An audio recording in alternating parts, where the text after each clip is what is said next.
Today, I've got my first look at the DJI Osmo Action. This is not how I wanted to start this video out, but yeah, thanks a lot, FedEx. And great pack job, DJI. Good job. And of course, what I mean by that is the fact that, well, there's no packing in the box. And, yeah, well, the box is bent too. I mean, seriously, they touted this to be an action cam. I didn't think they were actually gonna put it in action before I got it. I know that if I was sent this for a review, it wouldn't look like this. Just saying. Everything looks okay inside the box. You have the DJI Osmo Action right here in front of us. So they do offer very similar GoPro attachments right there. And this case itself is just a little bit different with how GoPro has it, but same idea. Let's go ahead and we'll take off the stickers. Very satisfying. There we go. You have the front screen here, which is going to give you a front-facing shot so you can frame yourself. I didn't really ever have that much of an issue with my GoPro Hero 7 when it comes to framing the shot because the lens was so wide.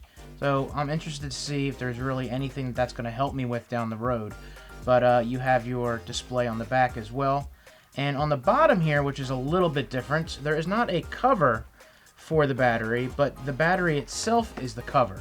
First and foremost, you are greeted with an arch style here for maybe a rounded surface. Then you have, so there you go, USB-C, always a welcome sight. And of course the knob itself, which is going to let you attach this. Next you have a flat surface, which is actually pretty cool how they have this designed. What you have here is the round disc, and you can simply click it in and it slides off. So if you want to take that, drop it in, and you hear that satisfying click to let you know that it's locked in.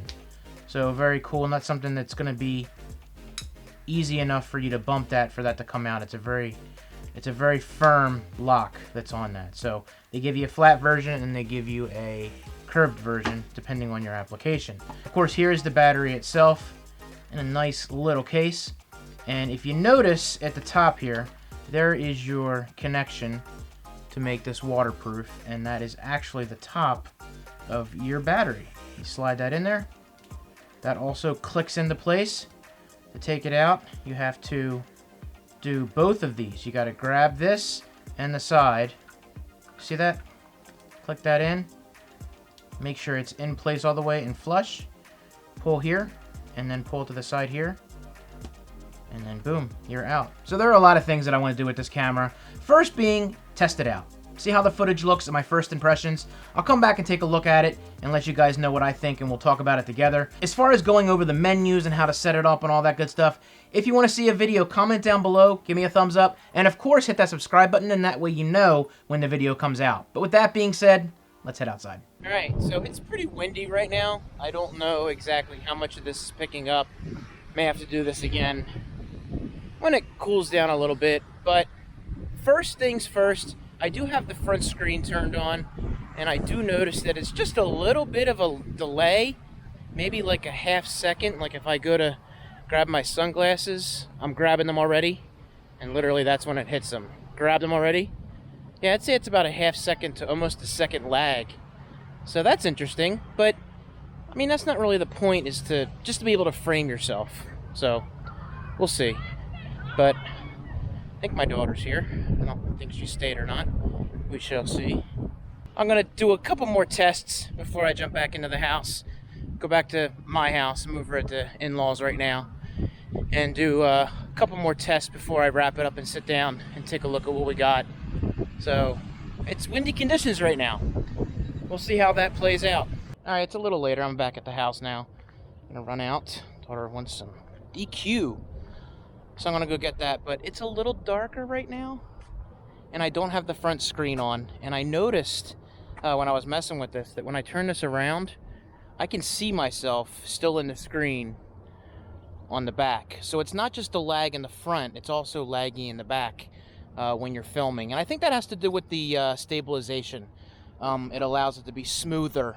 So, you know, if you start jumping up and down, it'll act differently, you know, than normal. It goes a lot smoother and makes up for it. So I'm not blocking any of the microphones. There's one on the side and one on the top. But, you know, I want to go look at the footage. I haven't even looked at it yet.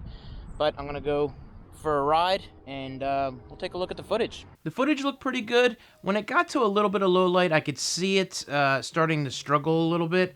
So as far as anything extreme low light, probably going to have to use manual and really mess with it to get probably the best footage that you would be able to get out of it. I don't think GoPro is all that great either when it comes to super low light, so that's something you might want to think about. Now, as far as the audio goes, in the wind, I don't think it did all that bad, but you could definitely see it working. They have a wind stabilization feature on it, and that's really trying to limit the amount of the wind blowing around it, so you could tell my voice was a little bit affected by it, almost like a hollow, I don't know, like a real tinny type sound. So later when I was walking out to my truck, the wind had died down, and I still felt like it was a little bit tinny and hollow. So what I'm gonna do next is I'm gonna do a head-to-head with the GoPro Hero 7 Black. I really wanna see how these two compare, and then the following video after that, we'll go ahead and go through the menu system. And I can kind of work with it a little bit and see exactly how I feel compared to what I'm used to using on the GoPro Hero 7 Black. So make sure you subscribe and stick around.